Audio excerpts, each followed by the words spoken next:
Halo. Halo, bisa bicara dengan Dokter Kori. Siapa nih? Ini Dokter Kori. Ya. Saya adik ipar Dokter Kori. Alma.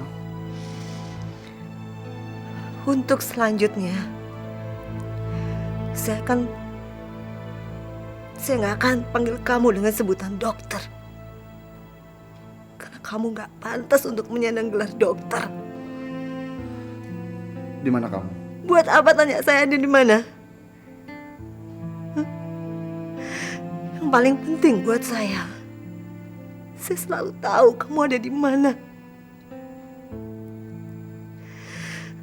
Terbukti, kemanapun kamu pergi, saya selalu tahu. Alma, saya pikir kita harus ketemu. Kita harus menyelesaikan masalah ini. Apa kamu bilang? Kamu selesaiin masalah ini? Gak bakal bisa.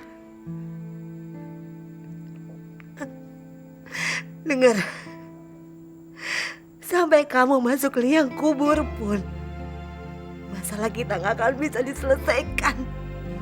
Maksud saya, ya kita harus nemuin jalan keluar yang enak untuk supaya kita bisa hidup tenang, nggak ada rasa takut, nggak ada rasa dendam. Halo, halo.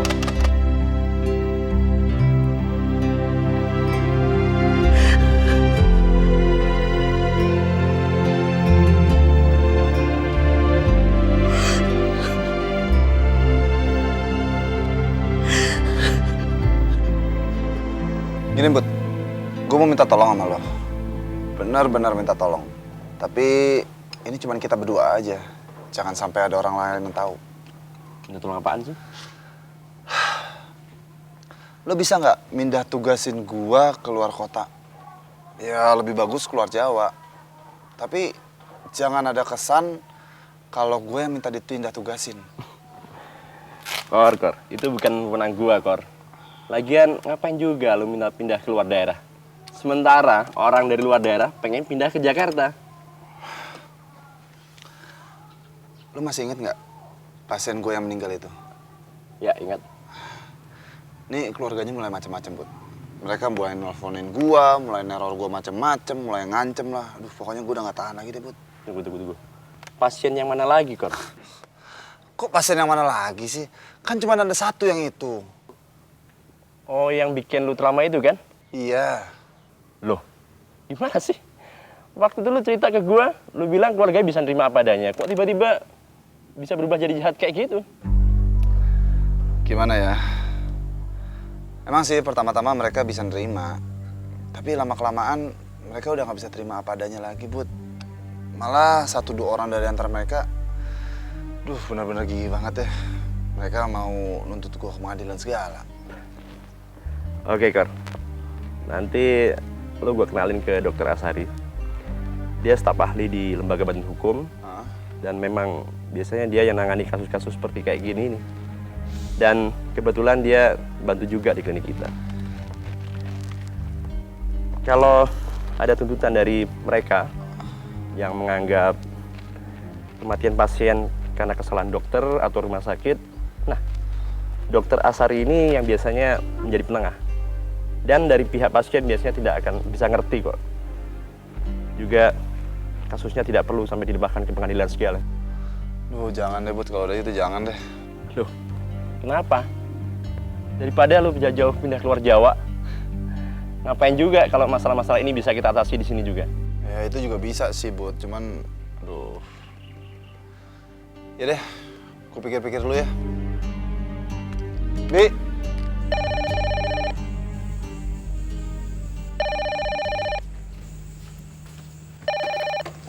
Halo, Sherin, siapa nih?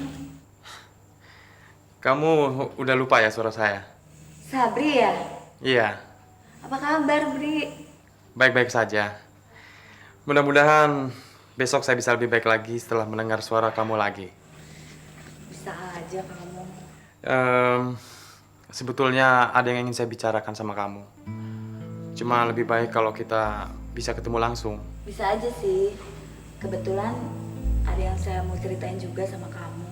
Oh ya? Di mana kita bisa ketemu? Datang aja ke rumah. Ke rumah kamu? Habis rumah siapa? Papa mama kamu? Memangnya mereka kenapa? Nggak apa-apa ngelihat saya datang. Kecuali kalau kamu datangnya bawa bom.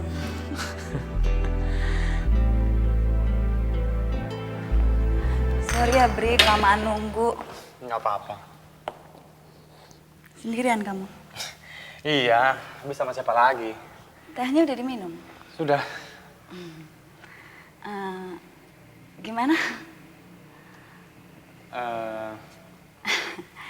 Nggak ada mata-mata kok Bri. Ngomong aja kalau mau ngomong. Saya ingat pertemuan terakhir kita di rumah. Waktu malam-malam kamu datang sendirian. Udah Bri, soal itu nggak usah dibahas lagi. Saya benar-benar merasa tolol banget. Kampungan banget. Pokoknya super malu-maluin deh. Sampai-sampai saya nggak berani ngebahas lagi soal kejadian itu sama kamu. Justru saya mestinya merasa tolol. Kalau itu, kita anggap aja kita sama-sama tolol. Tapi saya jadi sadar bahwa saya banyak bersikap kurang tegas. Ke kamu contohnya sudah jelas. Celakanya, begitu saya merasa bertindak tegas, ternyata ketegasan saya itu keliru. Keliru gimana? Soal Alma misalnya. Saya bersikap sangat keras sampai ia nggak tahan dan kabur dari rumah. Tapi belakangan saya baru sadar. Saya jadi keras karena merasa ia menjadi penyebab rusaknya hubungan saya dengan kamu. Dan ayah kamu nggak menyetujui hubungan kita justru karena saya adalah kakak Alma yang namanya sudah tercemar itu. Sorry Bri, saya nggak tahu kalau akibatnya jadi sejauh itu. Tapi saya terus berusaha agar perkara Alma bisa terbongkar tuntas. Dan harapan ke arah sana sepertinya makin jelas. Dan ada kemungkinan Alma diperkosa di rumah sakit waktu ia dibius. Dan kalau ini benar, berarti semua orang yang mencerca dia harus meralat sikapnya. Itu termasuk ayah dan ibu kamu. Jadi, kamu mau... Mau apa? Menuntut ayah ibu kamu ke pengadilan? Enggak lah, enggak akan sejauh itu. Saya cuma mau bilang kalau kasus Alma terungkap, maka orang pertama yang saya temui adalah ayah kamu. Karena kalau ayah kamu bisa memahami bahwa Alma tidak bersalah, maka nggak ada alasan lagi untuk menghalangi hubungan kita. Ya kan?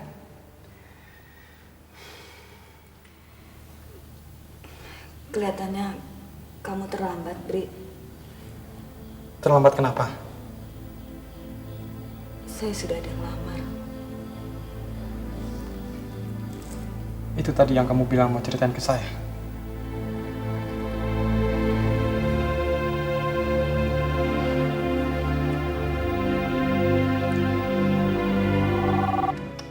Halo? Oh, Kori. Kenapa, Kor? Mau bicara sama Tina? Oh iya, nanti Mama sampaikan. Ya? Oke, dah. Siapa, Ma? Kamu. Kalau memang tadi ada tahu ada kamu aja yang ngambil. Kori, katanya pulang lat. Dia ada operasi. Operasi, Ma? Iya, kenapa? Nggak apa-apa. Mama kok belum tidur sih? Kamu juga belum tidur. Iya, sebentar lagi, Ma. Mumpung kamu sekarang lagi tinggal di sini, kamu tuh istirahat yang sebaik-baiknya dan sebanyak-banyaknya ya. Kamu tidak usah mikirin makanan, pembantu. Jadi kamu bisa rileks. Ya nggak bisa dong, Ma. Gimana pun juga, Tina mesti ikut mikirin. Lo enggak. Mama tuh hanya mau membicarakan tentang perkawinan kalian. Kalian sudah cukup lama tidak mendapatkan momongan. Nah, Waktu Mama dengar kamu mau kembali ke Jakarta dan bekerja lagi, Mama kurang setuju itu. Kenapa, Mah?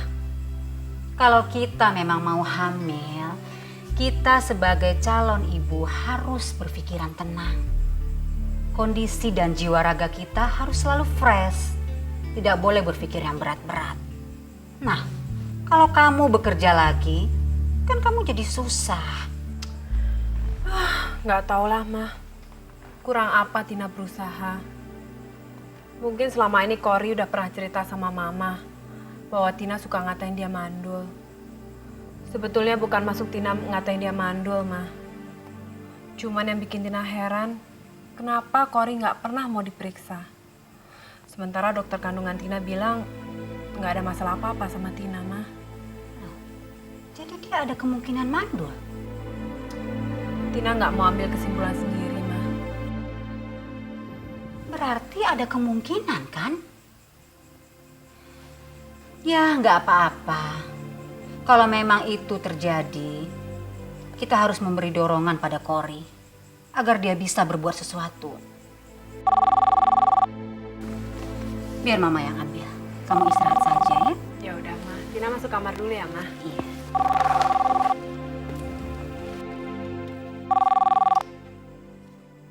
Selamat malam. Ini Ibu Indrawan. Iya, saya. Siapa ini? Saya menantu Ibu, Alma. Ada apa, Alma? Saya cuma pengen menyambung pembicaraan kita waktu itu yang di rumah Ibu. Karena saya belum banyak bicara dengan Ibu. Saya rasa semua sudah selesai. Tidak ada yang perlu dibicarakan lagi. Kalau memang kamu menganggap ini belum selesai, itu bukan urusan saya. Ibu mestinya merasa lebih berurusan. Mungkin memang bukan sekarang. Tapi nanti. Sekarang atau nanti, itu bukan urusan saya. Sudah ya? Sebentar Bu. Saya cuma pengen membicarakan tentang anak yang ada dalam kandungan saya ini. Kamu jangan berlagak menjadi pemeras ya. Kamu sudah terlalu kasar dan tidak masuk akal. Terserah anggapan Ibu apa tentang saya. Dan yang perlu Ibu tahu, saya cuma ingin membesarkan bayi dalam kandungan saya ini. Saya nggak ingin Ibu menyiksa dan merusak cucu Ibu sendiri.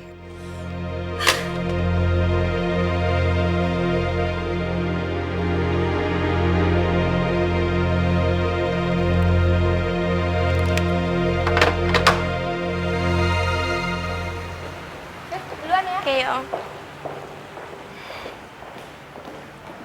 Selamat siang Mbak Fitri.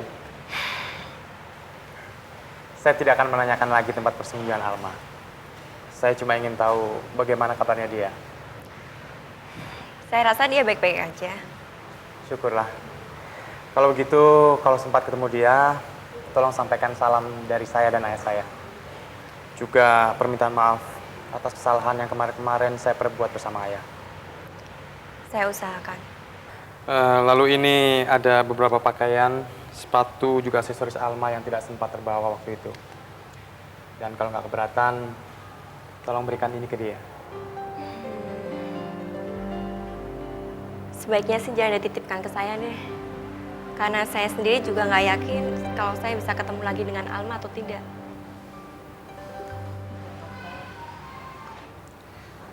Oh, baiklah. Tapi saya juga tidak akan membawa pulang lagi. Karena toh juga tidak ada yang memakai. Jadi mendingan saya berikan aja ke dia. Jangan. Biar saya bawa aja. Bisa sampai ke tangan Alma. Saya usahakan. Terima kasih banyak.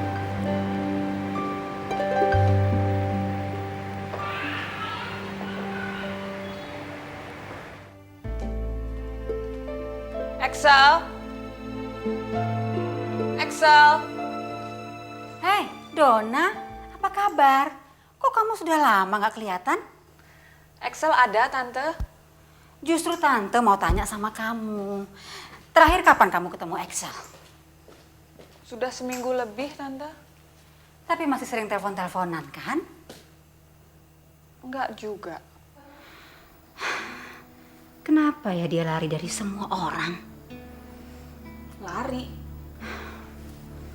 Memang belakangan ini dia jarang pulang. Kalaupun pulang pasti tengah malam. Nah, kalau sudah pagi dia pasti lalu pergi lagi coba. Mungkin gara-gara saya, Tante. Ada apa kamu, Dona? Dona, ada apa kamu? Maafkan Dona, Tante. Kenapa, Dona? Ada apa, Dona? Saya sama Excel. Ada apa kamu sama Excel? Saya hamil, Tante. Astagfirullah, Dona. Excel tahu? Belum. Tapi saya rasa dia udah ngerasa, Tante. Saya takut kalau dia nggak mau menikahi saya. Dona, tenang. Kamu jangan berpikir sejelek itu, Dona. Excel harus menikahi kamu. Masalahnya sekarang bukan dia mau dan tidak mau. Tapi dia harus mau, Dona.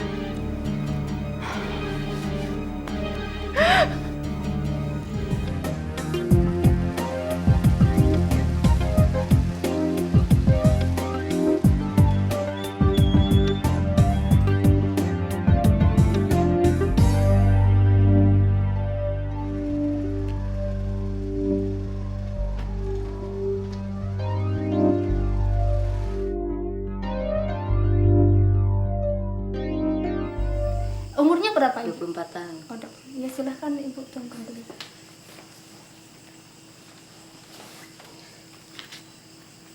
Tante Alma, memang Tante Alma sakit apa sih?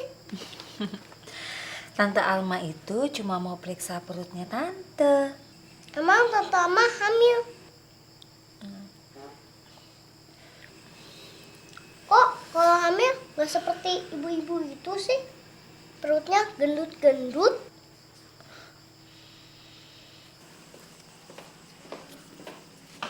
Ibu Alma, silahkan.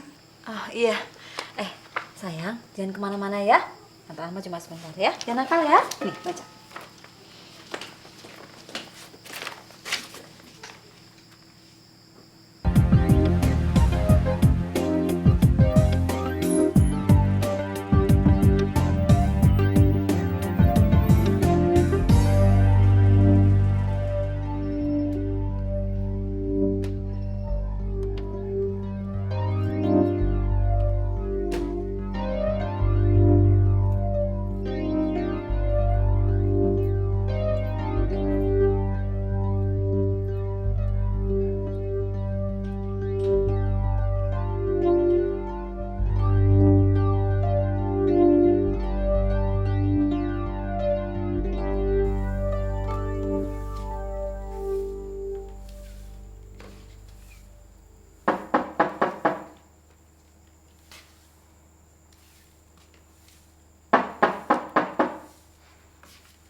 Selamat siang, Mbak Fitri.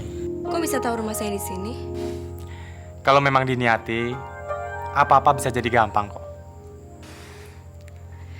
Suka mengutit orang ya? Enggak, saya cuma ingin mastiin apa titipan saya sudah sampai ke tangan Alma atau belum.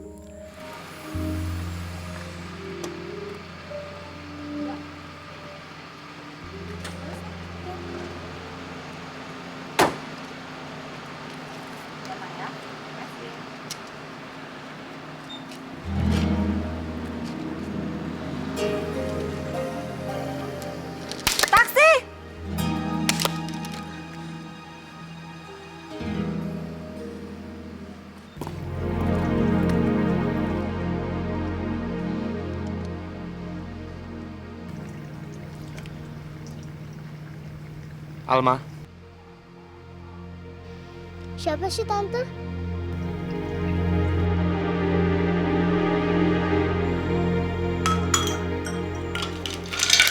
Tante Fitri, tadi Tante Alma ditanyain kok nggak mau nyaut sih?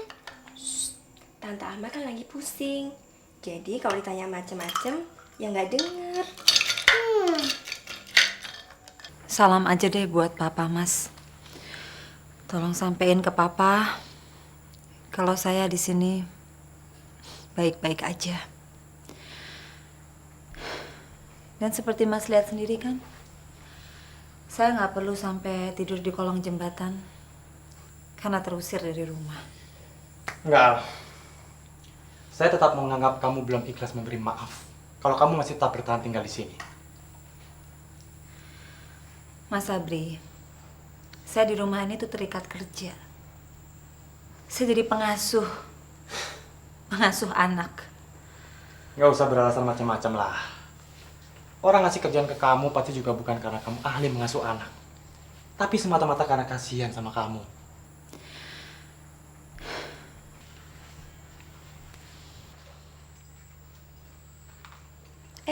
Yuli, aduh. Awas hati-hati, sayang. Sini Tante Alma bantuin ya. Iya. Bilang apa sama Om? Silakan diminum, Om. Terima kasih ya. Namanya siapa? Yuli, Om siapa? Nama Om Sabri, kakaknya Tante Alma.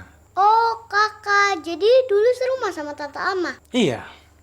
Tapi tidak mau membawa Tante Alma pergi kan? Kalau papanya Tante Alma kangen, boleh dong Tante Alma pulang ke rumah, ya? Nggak boleh. Papanya Tante Alma aja yang kesini. Kan kalau Tante Alma pergi, Yuli kan nggak ada yang nemenin, Om. Yuli, biar Tante Alma ngobrol dulu sama Om Sabri. Ayo sini. Yaudah deh. Sabri, pokoknya Tante Alma nggak boleh pergi. Mas lihat sendiri kan? Bukan saya loh yang ngajarin dia ngomong kayak gitu. Tapi apapun alasan kamu, nggak bisa kamu bersikap pasrah kayak gini. Maksud saya datang ke sini justru ingin membantu kamu sama-sama membongkar kasus kamu sampai tuntas. Mas bisa bantu apa sih? Apapun yang bisa saya lakukan buat menemukan pelakunya dan menyeret dia ke pengadilan. Mas Sabri. Mas udah ketinggalan kereta, tau nggak? Pelakunya udah ketemu. Malahan rumahnya juga saya udah tahu kok. Oke, berikan nama dan alamatnya ke saya. Mas mau ngapain? Mau dihajar sama orang-orang yang merasa terfitnah? Mas nggak bakal bisa berbuat apapun tanpa bukti dan saksi. Pokoknya berikan nama dan alamatnya. Jadi Mas Sabri benar-benar mau tahu siapa pelakunya?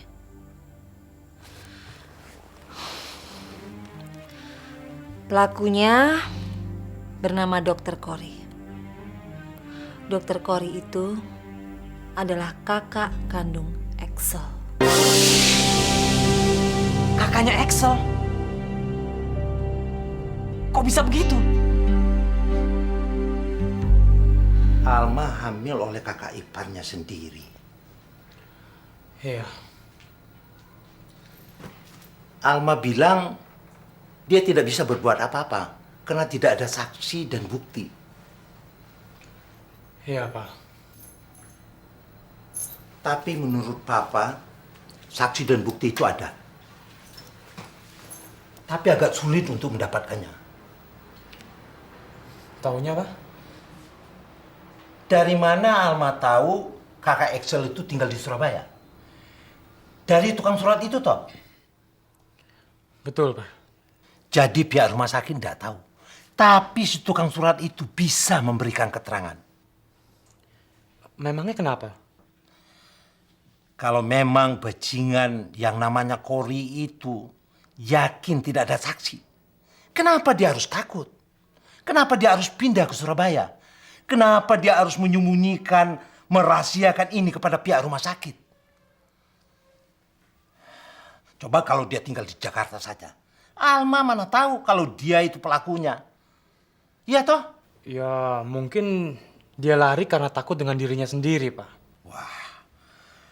Itu namanya pemerkosa yang bermoral tinggi. Tapi mungkin saja kan, Pak? Soal mungkin, ya mungkin saja. Tapi Alma sudah harus siap menerima nasib tanpa bisa berbuat apa-apa. Kalau toh kita ingin membantu Alma, kita harus bisa menyelidiki sampai tuntas. Saksi itu ada atau tidak?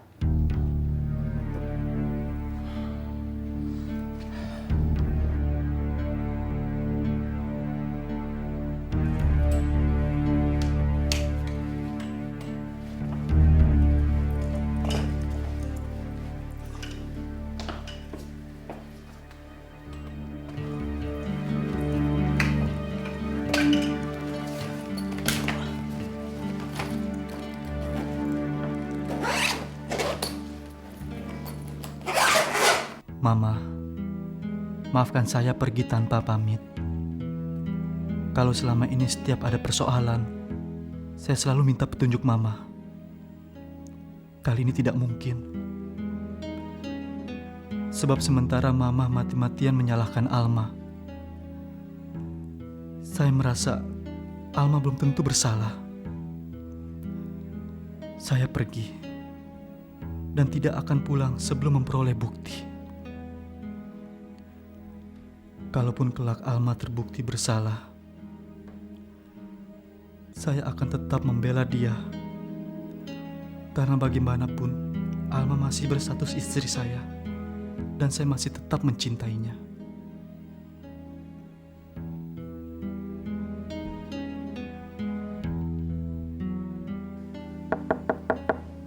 Axel, kamu sudah bangun? Buka pintunya.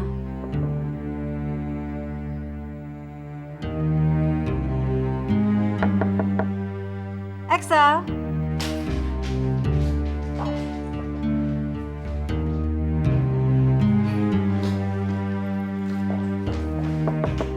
Axel?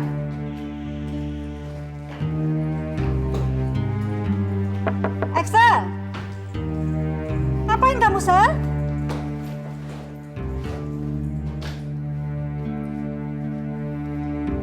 Axel?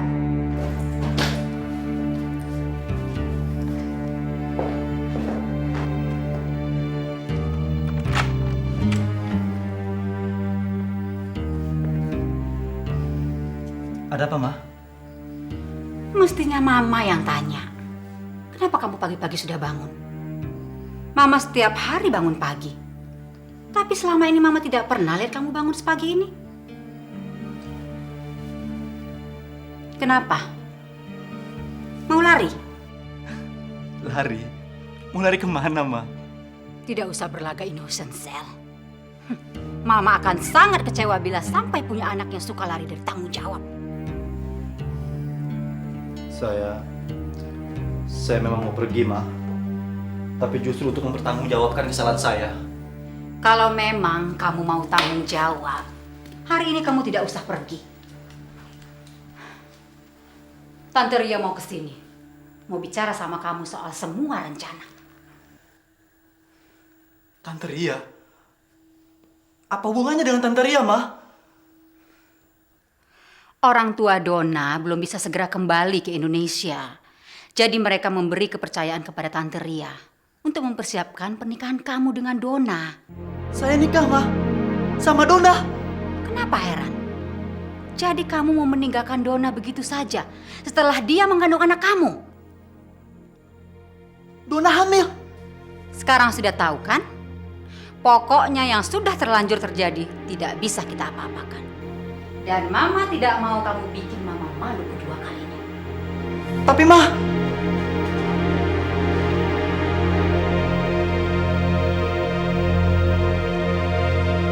Ya kalau nggak ada yang pesta, kita aja berdua yang pesta.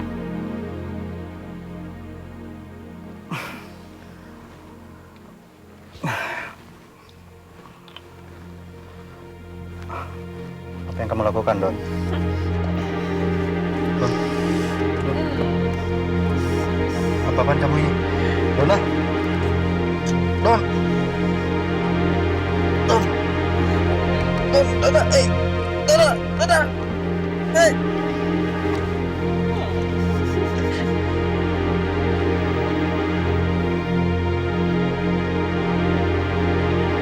Saya menikah sama Donna, Ma. Bagaimanapun juga sampai saat ini saya masih tetap suaminya Alma, Ma. Kenapa juga proses perceraian kamu tertunda-tunda? Waktu itu kan Mama pernah bilang, serahkan semua pada Pak Ryoko, biar dia yang urus. Tapi kamu tidak mau. Lihat sekarang kan, semua jadi terkatung-katung. Saya tidak mau memikirkan soal perceraian. Tapi Mama tidak mau ini kamu jadikan alasan untuk meninggalkan tanggung jawab kamu atas Donna. Tapi Mama nggak bisa memaksa saya kayak gitu, Ma. Toh kalau umpamanya oke semuanya beres dan saya nikah sama Donna. Lalu apa kata orang? Belum lama ini kita habis ngundang ribuan orang, Ma. Dan mereka taunya saya menikah sama Alma. Lalu mereka terima undangan lagi. Terus udah gitu, saya yang menikah lagi, Ma. Mama nggak malu, Ma? Waduh, udah ada rapat resmi rupanya.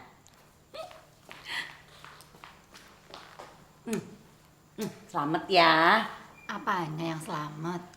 Ya selamat dong. Ntar lagi mau dapet cucu kan. Abis nungguin dari Cory lama banget gak dapet. Shh, kamu Tina, kamu jangan kesinggung ya. Tante Ria ini kalau ngomong memang suka begitu. Aduh sorry. Ya ampun, nggak tahu kalau ada istrinya di sini. Aduh, sorry ya Tin. Demi Tuhan, Tante tuh nggak ada niatan sama sekali nyindir kamu. Ya, kalau ngomongin Cory sih memang sering. Ya gimana dong, orang super sibuk kayak gitu, mana sempet bikin anak, ya nggak? Padahal kalau memang dia niatan pengen punya anak kan, itu tuh jasmani sama rohani tuh harus tenang. Bener gak sih? Bener kan? Iya sih Tante. Nah makanya kapan Tante ada waktu ketemu sama Cory, Tante mau tatar abis dia. Masa kalah sih itu sama adiknya? Excel sampai lupa. Kamu tuh dari dulu seneng amat sih bikin kejutan. Sabar dikit ngapa? Zaman sekarang pacaran masih pakai acara persekot. Dona nggak pakai dipersokotin juga mau sama kamu, tahu nggak? Donanya sendiri mana? Kok nggak diajak? Disimpan dulu atuh. Nggak boleh ketemu sama calon mempelai prianya. Dia tuh harus mandi susu dulu, harus luluran dulu. Nanti kalau udah mulus, udah keren, udah oke, baru dipamerin. Tidak usah dipamer-pamerkan. Tidak usah ada undangan. Tidak usah ada rame-rame. Yang penting Axel harus segera menikah dengan Donna. Soal status Axel bisa diatur. Nyatanya banyak laki-laki sudah beristri yang menikah lagi dengan status perjaka. Tolong diurus ya Pak Haryoko. Waktu itu saya sedang tugas malam. Menjelang dini hari, saya keliling untuk kontrol pasien. Pas ketika saya masuk ruangannya Alma, suasana ruangan itu gelap. Saya hanya bisa ngeliat dia samar-samar. Lalu saya dengar rintihan dia. Dia menahan sakit. Saya datangi dia untuk memeriksa.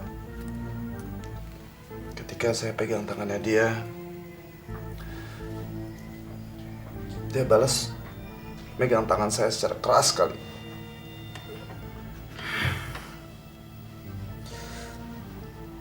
Dan ketika itulah dia merontak menahan sakit. Selimutnya jatuh. Sebagian dari pakaiannya tersingkap. Melihat pemandangan seperti itu, saya jadi lupa segalanya. Saya kehilangan sifat saya sebagai manusia. Sebagai seorang dokter, seolah-olah saya ini binatang buas yang ingin melahap maksanya. Jadi kamu benar-benar memperkosa Alma? Iya. Jadi yang ngejar-ngejar kamu dari Surabaya itu Alma? Iya.